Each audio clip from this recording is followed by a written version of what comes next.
kita angkat lagu pujian kita, Tiada Yang Mustahil.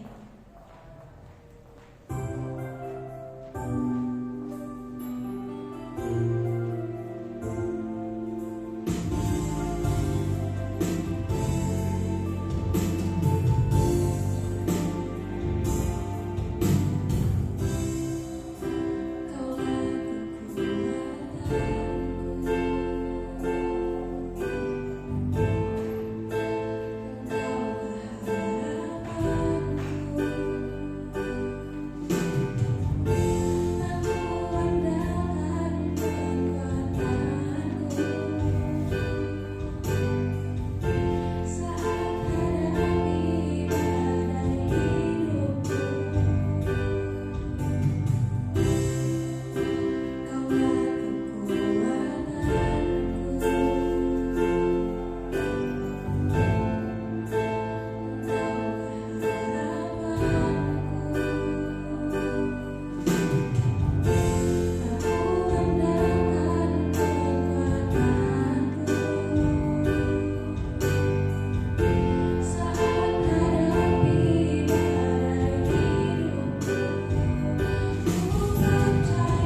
Dan Tuhan, kiranya Tuhan, ada teman-teman kami yang masih sedang dalam perjalanan, Engkau selamatkan mereka sampai ke sini dengan selamat. Engkau tutup mereka, Engkau jaga mereka sampai ke sini dengan tujuan mereka, Tuhan. Kiranya Tuhan, Engkau memberkati ibadah kami ini pada awal, pertengahan, hingga berakhirnya nanti, Tuhan. Dan Tuhan, Engkau juga memberkati ibadah kami pada sore hari ini. Terima kasih Tuhan, kami sudah berdoa dan mengucap syukur. Haleluya, amin.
Tiba saatnya kita akan memberikan persembahan kita. Mari sama-sama kita bersatu di dalam doa. Tuhan Yesus, sebentar kami akan memberikan persembahan kami Tuhan. Kiranya Tuhan, Engkau memberkati persembahan kami ini Tuhan, agar menjadi asap pipa yang berbau harum di hadapan-Mu Tuhan. Terima kasih Tuhan, kami sudah berdoa dan mengucap syukur. Haleluya, amin. Sambil kita iringi dengan lagu pujian kita, Janganlah Jemu. Yang bertugas saya persilakan.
Ayat ayat yang pertama sampai ayat yang kelima.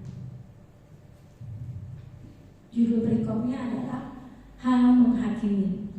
Ayat yang pertama, jangan kamu menghakimi supaya kamu tidak dihakimi. Karena dengan penghakiman yang kamu pakai untuk menghakimi, kamu akan dihakimi, dan ukuran yang kamu pakai untuk mengukur akan diukurkan kepadamu. Ayat yang ketiga, mengapakah engkau melihat selumbar di mata saudaramu, sedangkan balok di matamu tidak engkau ketahui? Bagaimanakah engkau dapat berkata kepada saudaramu, biarlah aku mengeluarkan selumbar dari matamu, padahal ada balok di dalam matamu? Ayat yang kelima, hai orang munafik, keluarkanlah dahulu balok dari matamu, maka engkau akan melihat dengan jelas untuk mengeluarkan selumbar itu dari mata saudaramu. Amin buat firman Tuhan. Sore hari ini Tuhan berbicara kepada anak-anak muda di tempat ini, supaya kita jangan cepat-cepat menghakimi saudara-saudara kita. Apa itu menghakimi? Kata menghakimi diambil dari kata dasarnya adalah hakim, yang berarti orang yang mengadili perkara. Saudara-saudara kan semuanya sekolah pasti tahu apa arti hakim dan menghakimi. Kalau hakim itu kata dasarnya yaitu orang pribadi yang menghakimi satu perkara atau masalah. Tapi kalau menghakimi adalah mengadili atau berlaku sebagai hakim terhadap seseorang atau hakim terhadap pribadi. Atau bisa diartikan juga satu perbuatan atau tindakan yang dilakukan dengan sengaja untuk mengkritik, mengecam, menilai antara yang baik dan yang jahat, yang benar dan yang salah terhadap seseorang di dalam kehidupan kita. Nah, firman Tuhan pada sore hari ini saya mencatat ada 3 poin yang Tuhan mau sampaikan kepada kita semua di tempat ini. Yang poin pertama adalah di sini saya ambil dari ayat pertama sampai ayat yang kedua. Jangan kamu menghakimi supaya kamu tidak dihakimi. Karena dengan penghakiman yang kamu pakai untuk menghakimi, kamu akan dihakimi, dan ukuran yang kamu pakai untuk mengukur akan diukurkan kepadamu. Nah, poin pertama, Tuhan mengatakan kepada kita supaya jangan menghakimi dan mengukur kesalahan saudara kita. Karena kita tahu saudara, penghakiman itu haknya Tuhan, bukan haknya setiap pribadi yang Tuhan ciptakan di dunia ini. Tapi seringkali seseorang menyalahartikan, seringkali orang-orang terhadap saudaranya hanya melihat dari sisi mata jasmani saja. Mereka tidak melihat dari sisi mata rohani. Seringkali apa yang dilihat di mata itu yang dia keluarkan di mulutnya. Orang tidak bisa menjaga hati. Orang mengeluarkan sesuatu hal yang merasa dia senang atau bahagia kalau dia sudah melakukan hal-hal yang jelek terhadap saudaranya. Seringkali ya saudara, jangan pernah anak-anak Tuhan di tempat ini memperkatakan perkataan yang tidak benar. Kalau saudara kita dipakai Tuhan, saudara-saudara kita melayani Tuhan, jangan pernah kita menghakimi, itu dipakai Tuhan tapi kelakuannya titik-titik. Jangan saudara. Karena apa yang kita katakan, apa yang kita keluarkan di mulut kita, itu tandanya kita menghakimi saudara kita. Kita tidak tahu apa yang dilakukan saudara kita di rumah, bagaimana dia setianya kepada Tuhan, bagaimana dia di dalam kamar sendiri, hubungan dia dengan Tuhan. Kita tidak tahu saudara. Kita hanya melihat dari sisi mata jasmani yang kita ada sehari-hari, tapi kita tidak melihat segala sesuatu yang dilakukannya dalam setiap hari-hari. Bahkan kita seringkali mengukur kesalahan orang dengan ukuran-ukuran kita. Itu seperti itu, gak mungkin jadi seperti ini. Jangan pernah mengukur seperti itu, karena kita tidak tahu masa depan saudara kita ke depannya. Seringkali kita mengatakan hal-hal yang tidak baik, padahal kita tidak tahu kehidupan mereka tidak kelanjutannya. Jangan pernah kita melakukan hal-hal yang di luar firman Tuhan. Firman Tuhan mengatakan jangan pernah kita menghakimi, jangan pernah kita mengukur kesalahan orang lain dengan ukuran-ukuran kita pakai. Ini terdapat di dalam 2 Korintus pasal 5. Mari kita buka di dalam 2 Korintus pasal 5.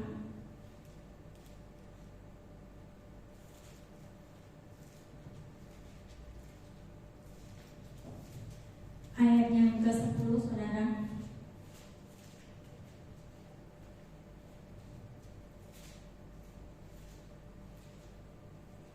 Korintus pasal yang kelima ayat yang ke-10 dikatakan di sini bahwa penghakiman itu haknya Tuhan, bukan haknya setiap orang yang Tuhan ciptakan di dunia ini. Sebab kita semua harus menghadap tahta pengadilan Kristus, supaya setiap orang memperoleh apa yang patut diterimanya sesuai dengan yang dilakukannya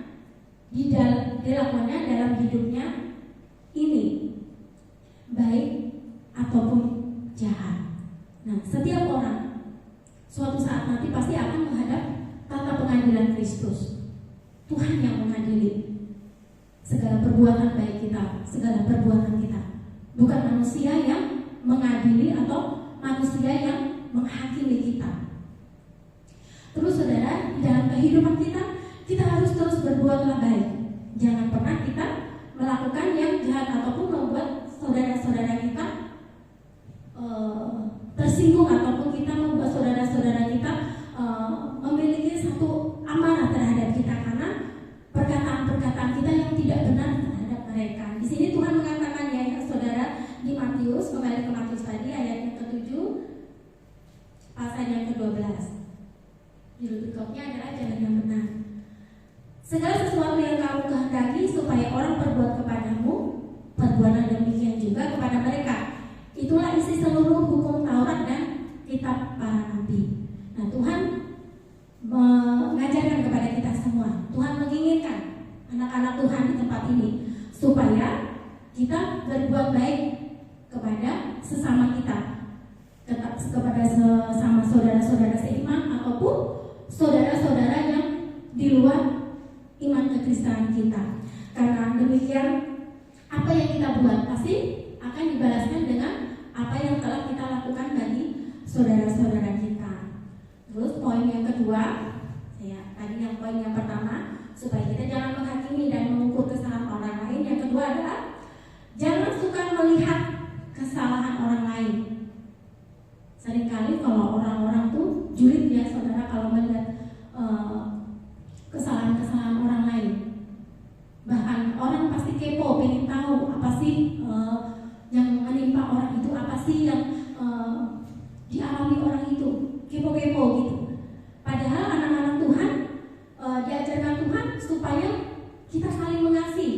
Di saat saudara-saudara kita mengalami sesuatu yang tidak menyenangkan ataupun di dalam kehidupan mereka mengalami hal-hal yang buruk, kita sebagai saudara terkasih memberi dukungan atau memberikan sesuatu yang membuat kehidupannya ataupun hatinya itu kembali, bukan terpuruk ya saudara, terbangun kembali, bukan malah kita memperkeruh suasana menjadi sesuatu yang buruk dan mereka terpuruk di dalam masalah mereka. Tapi anak-anak Tuhan diajarkan Tuhan supaya memiliki kasih Tuhan di dalam hidup mereka. Nah, di sini Tuhan mengingatkan kita supaya jangan kita melihat kesalahan orang lain.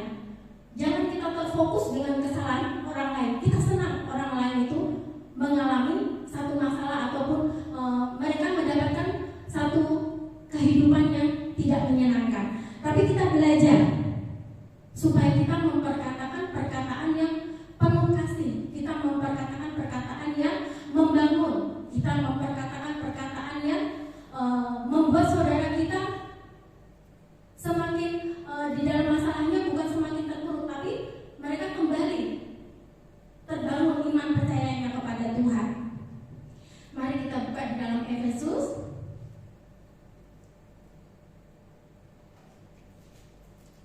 di Efesus pasal 4.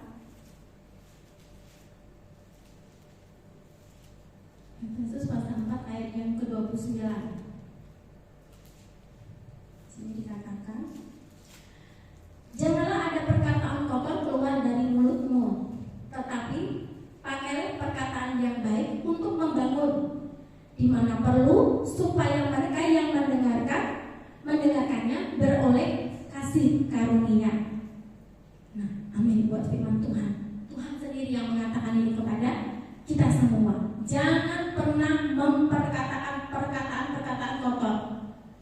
Seringkali ya saudara, saya mengingatkan saudara semua, kan sekarang dunia ini dunia sosial media. Hati-hati memperkatakan perkataan-perkataan kotor di sosial media. Karena bukan saudara saja yang mendengar, seluruh dunia mendengar dan membaca itu semua. Setiap perkataan yang keluar itu adalah isi hati kalian. Di saat kalian memperkatakan perkataan kotor, itulah sifat kalian. Jadi hati-hati saudara dengan apa yang keluar di mulut saudara. Itu adalah luapan hati saudara. Jadi Tuhan mengingatkan kita semua supaya kita mengendalikan mulut kita, mengendalikan perkataan kita, mengendalikan lidah kita. Karena lidah ini satu panca indera ya saudara, panca indera yang kecil, gunanya untuk merasa enak, manis, pahit, asam, manis ya.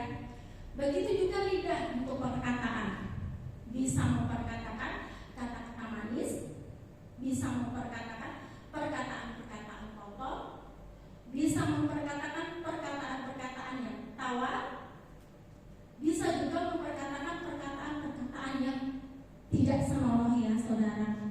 Hati-hati, satu alat yang kecil di dalam firman Tuhan mengatakan lidah itu bisa sebagai api, karena bisa membakar orang dengan perkataan-perkataan. Dengan lidah kita bisa memberkati orang.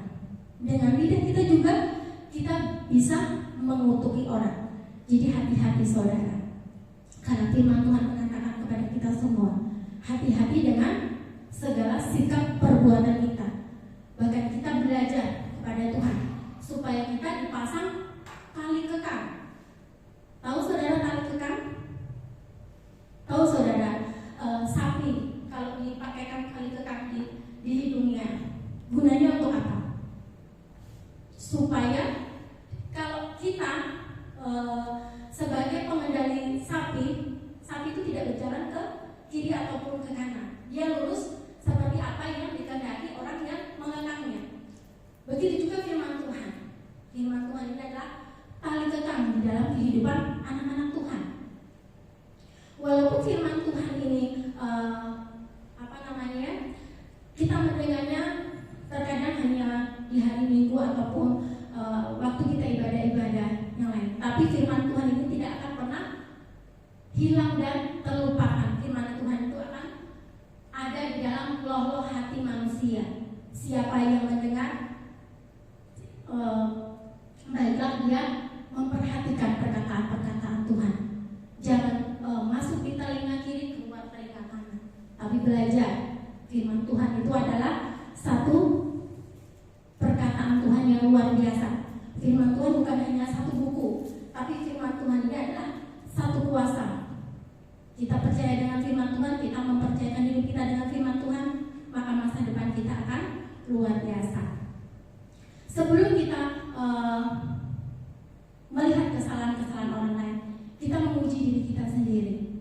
Apakah kita sudah benar? Apakah kita sudah baik? Apakah kita benar-benar sudah melakukan firman Tuhan? Nah, kita buka di dalam Galatia, saudara.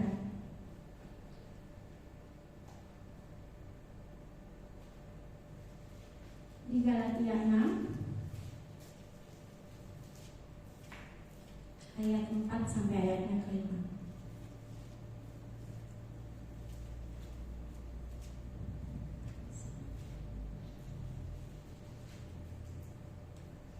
Galatia 6 ayat 4 sampai 5. Baiklah, tiap-tiap orang menguji pekerjaannya sendiri, maka ia boleh berpegang melihat keadaannya sendiri dan bukan melihat keadaan orang lain. Sebab tiap-tiap orang akan memikul tanggungannya sendiri. Nah, di sini dikatakan baiklah, tiap-tiap orang menguji pekerjaannya sendiri. Kita harus menguji pekerjaan kehidupan kita. Baik nggak hidup kita ini? Baik nggak kelakuan kita ini? Baik nggak karakter kita ini di hadapan Tuhan? Sebelum kita melihat kesalahan orang lain, sebelum kita memperkatakan satu perkataan yang tidak benar kepada saudara-saudara kita, uji diri kita sendiri. Firman Tuhan ini bukan untuk saudara saja, tapi firman ini juga untuk saya sebagai penyampai firman pada malam hari ini. Kita semua diingatkan Tuhan supaya kita memperbaiki diri kita, memperbaiki kehidupan kita, karakter kita, hati kita. Karena siapa yang tahu hati manusia, saudara, selain Tuhan dan orang itu sendiri. Saya nggak tahu hatinya Kakak Agus sedang berbicara apa saat ini, nggak tahu. Karena saya tidak memiliki hati Kakak Agus. Saya tidak tahu hatinya Olga ngomong apa malam hari ini. Tapi hanya Tuhan dan Olga sendiri yang tahu apa yang menjadi pergumulan di dalam hidupnya. Ataupun kalau punya masalah, saya nggak tahu apa masalah Olga. Seperti itu juga saudara kepada saya, saudara tidak tahu apa yang ada di dalam isi hati saya. Begitu juga Tuhan mengingatkan kepada kita supaya setiap kita menguji pekerjaan kita. Kita harus menguji diri kita sendiri. Jangan kita uji orang lain, sedangkan diri kita abaikan. Tapi kita belajar diri kita dulu yang kita uji, diri kita dulu yang kita perbaiki, baru kita bisa memperbaiki orang lain. Tapi perbaikan kita dengan orang lain bukan hanya perkataan yang kasar, tapi satu perkataan yang penuh kasih yang membangun saudara kita. Di situ saudara. Jadi firman Tuhan malam hari ini kita diajarkan Tuhan. Yang pertama adalah jangan menghakimi dan mengukur kesalahan. Terus yang kedua, jangan suka melihat kesalahan orang lain. Nah, poin yang terakhir saudara, itu sebelum menilai orang lain, nilailah diri sendiri. Katakan ya di pasal yang kelima, hai orang munafik, keluarkanlah dahulu balok dari matamu, maka engkau akan melihat dengan jelas untuk mengeluarkan selumbar itu dari mata saudaramu.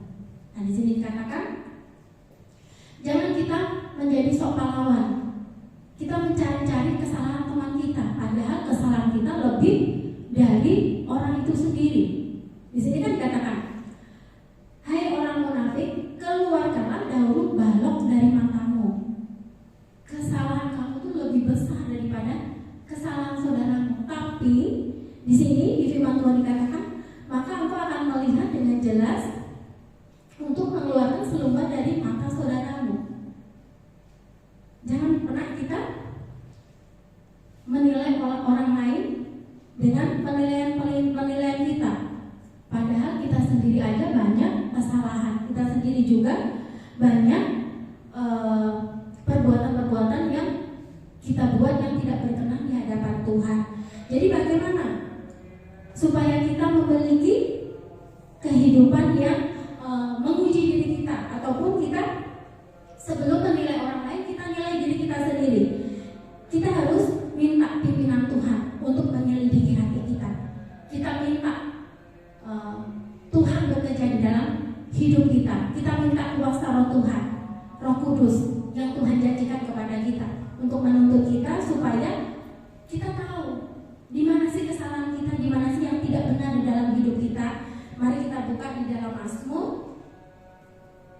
Mazmur pasal 139.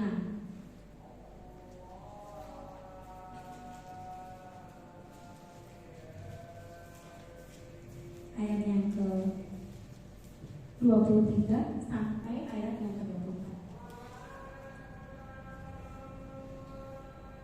Judul tikopnya doa di hadapan Allah yang Maha Tahu. Nah, Tuhan yang Maha Tahu, Tuhan yang mengetahui setiap hati. Karena hanya Tuhan yang sanggup menyelidiki setiap hati, dan hanya Tuhan yang menciptakan kita. Selidikilah aku ya Allah, dan kenalilah hatiku. Ujilah aku dan kenal pikiran-pikiranku. Lihatlah apakah jalanku serong, dan tuntunlah aku di jalan yang kekal. Nah, di sini pemazmur mengatakan kepada Tuhan, selidikilah aku ya Allah. Kita minta malam hari ini supaya Tuhan menyelidiki setiap hati kita. Jangan ada di dalam diri kita hati yang mau menghakimi saudara-saudara kita. Jangan ada di dalam diri kita satu hati yang punya perasaan kepahitan, kemarahan kepada saudara-saudara kita. Ada iri, kedengkian di saat saudara-saudara kita maju di dalam Tuhan. Jangan ada tetapi kita saling mendukung, saling mendoakan, sehingga juga kita memperoleh kasih karunia dari Tuhan. Selidiki aku ya Allah dan kenalilah hatiku. Minta kepada Tuhan supaya Tuhan mengenali hati kita. Minta kepada Tuhan supaya Tuhan mengenali pikiran-pikiran kita. Jangan pikiran-pikiran kita itu adalah pikiran-pikiran yang tidak baik, pikiran-pikiran yang selalu memperkatakan satu hal yang menyudutkan orang lain. Bahkan kita minta supaya Tuhan mengembalikan jalan serong kita. Lihatlah apakah jalanku serong. Minta kepada Tuhan supaya jalan kita jangan menjadi jalan yang tidak lurus, tapi minta kepada Allah yang Maha Kuasa, Allah yang luar biasa. Tuhan sudah menyelamatkan kita dengan mati di kayu salib, supaya kita memperoleh kehidupan yang baik, kehidupan yang penuh dengan keselamatan. Terus kita harus mau mendengarkan nasihat. Di saat saudara-saudara kita yang ada di sekitar kita ataupun hamba-hamba Tuhan, pelayan-pelayan Tuhan yang lain menasihati kita, kita harus mendengarkan nasihat itu. Kita harus mau memiliki hati yang rendah hati ya, mau menerima segala kritikan, saran. Karena itu semua bukan mau menjatuhkan kita, tapi itu akan membangun iman percaya kita kepada Tuhan. Terdapat di dalam Amsal, kita buka di dalam Amsal pasal 13.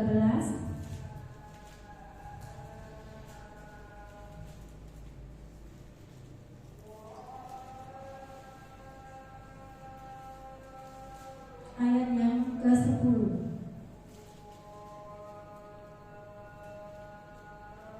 Keangkuhan hanya menimbulkan pertengkaran, tetapi mereka yang mendengarkan nasihat mempunyai hikmat.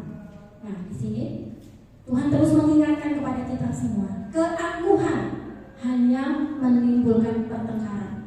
Jadi kalau kita memiliki karakter hati yang keangkuhan ya saudara, angkuh itu sombong, sering merendahkan orang lain.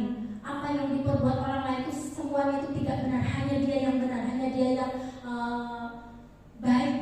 Jangan seperti itu saudara. Di sini katakan keangkuhan hanya menimbulkan pertengkaran. Kesombongan itu hanya menimbulkan pertengkaran. Kepahitan hati juga menimbulkan pertengkaran. Karena apa yang keluar dari mulutnya semuanya pahit-pahit saudara. Gak ada yang manis kalau kita memiliki akar kepahitan. Jangan diantara kita memiliki akar kepahitan saudara. Karena yang keluar dari mulut kita adalah yang pahit-pahit, yang jelek-jelek. Tuhan mengatakan, adakah sumber mata air bisa mengeluarkan dua mata air pahit dan air tawar? Tidak mungkin saudara. Kalau sudah pahit ya pahit aja, kalau sudah tawar ya tawar aja. Tapi kalau kita memiliki akar kepahitan, cepat-cepat kita minta ampun kepada Tuhan, supaya jangan membakar di dalam diri kita dan menimbulkan penyakit di dalam diri kita. Terus di sini katakan, tetapi mereka yang mendengarkan nasihat mempunyai hikmat. Nah, kalau kita mendengarkan nasihat, entah itu nasihat itu dari saudara kita yang paling muda seperti Valencia menasihati Laura, terus Laura marah-marah, itu tidak ada roh penundukan diri, tidak ada roh yang memiliki kerendahan hati. Kita harus menerima segala nasihat atau kritikan, baik dari saudara kita yang muda atau saudara kita yang tua atau pelayan-pelayan Tuhan di tempat ini, hamba Tuhan. Kita harus memiliki karakter yang rendah hati, menundukkan diri. Karena itu yang Tuhan inginkan di dalam hidup setiap anak-anak Tuhan. Jadi 3 poin yang Tuhan mau sampaikan kepada kita semua di dalam hidup ini. Jangan pernah kita menghakimi dan mengukur kesalahan saudara-saudara kita. Jangan suka melihat kesalahan orang lain. Dan kita sebelum menilai orang lain, nilailah diri kita sendiri.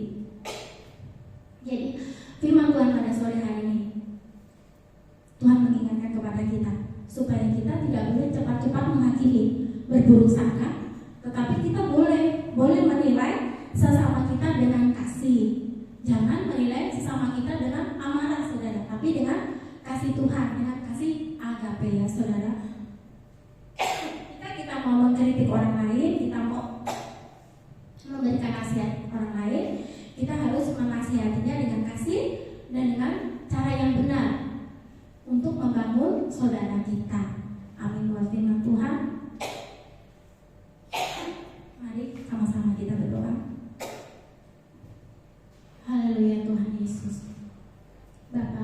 sungguh bersyukur sore hari ini. Kau sudah menyampaikan suara-Mu Tuhan bagi anak-anak muda-Mu di tempat ini. Kau menginginkan supaya kami memiliki hati dan karakter seperti Tuhan, yang penuh kasih Tuhan.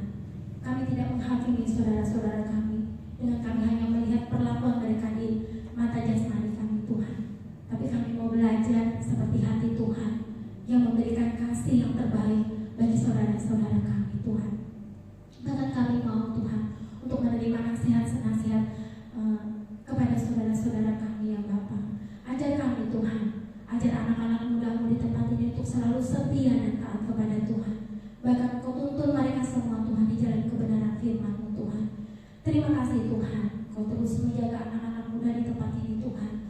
Janganlah Tuhan anak-anak muda di tempat ini terlena dengan kehidupan dunia ini Tuhan, tapi tarik mereka di dalam dunia Tuhan, sehingga mereka mengerti rencana-Mu yang luar biasa bagi mereka di dalam kehidupan masa depan mereka. Terima kasih Tuhan, berkati anak-anak muda di tempat ini Tuhan, di masa sekolahnya Tuhan, di masa kuliah, pekerjaannya Tuhan. Bahkan Kau berkati ketua kaum muda di tempat ini Kakak Agus Tuhan, di dalam pekerjaannya, pelayanannya Tuhan. Bahkan keluarganya Tuhan, Kau lindungi, Kau tudungi di dalam kuasa darah-Mu. Bahkan hamba-Mu Engkau juga berkati Tuhan, Kau juga sertai di dalam hidup kami semua Tuhan, tanpa terkecuali. Terima kasih Bapa, terima kasih Yesus, terima kasih Roh Kudus. Kami serahkan semuanya di dalam nama-Mu, dalam nama Tuhan Yesus Kristus kami sudah berdoa dan mengucap syukur. Haleluya, amin. Saya serahkan kepada Kakak Agus.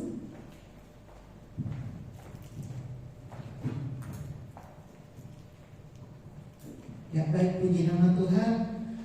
Seperti biasa, pengumuman jadwal kita ada di grup dan ada di belakang. Mohon dilihat kembali, jangan sampai tidak dilihat dan tidak tahu pelayanannya.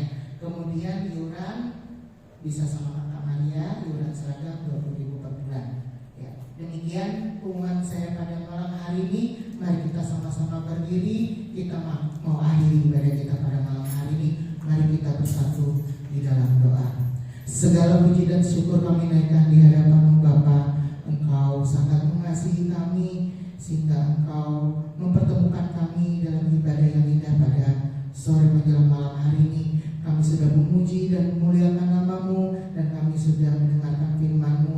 Biarlah semuanya ini menjadi kekuatan bagi setiap kami sidang pemuda remaja di tempat ini. Memberkati setiap pelayan Tuhan yang melayani pada sore menjelang malam hari ini. Apapun pelayanan mereka, Engkau memberkati mereka semua. Kami sidang pemuda-Mu yang hadir pada malam hari ini juga Engkau memberkati kami, baik dalam sekolah kami, baik dalam kuliah kami, dalam pekerjaan kami, dalam keluarga kami, dalam apapun yang kami lakukan, terlebih dalam pelayanan kami. Engkau buat berhasil, Engkau tutup buku kami senantiasa dalam kuasa darah-Mu.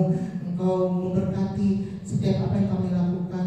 Engkau buat berhasil dan beruntung. Terima kasih Tuhan, terima kasih Yesus. Sebentar kami akan berpisah satu dengan yang lain.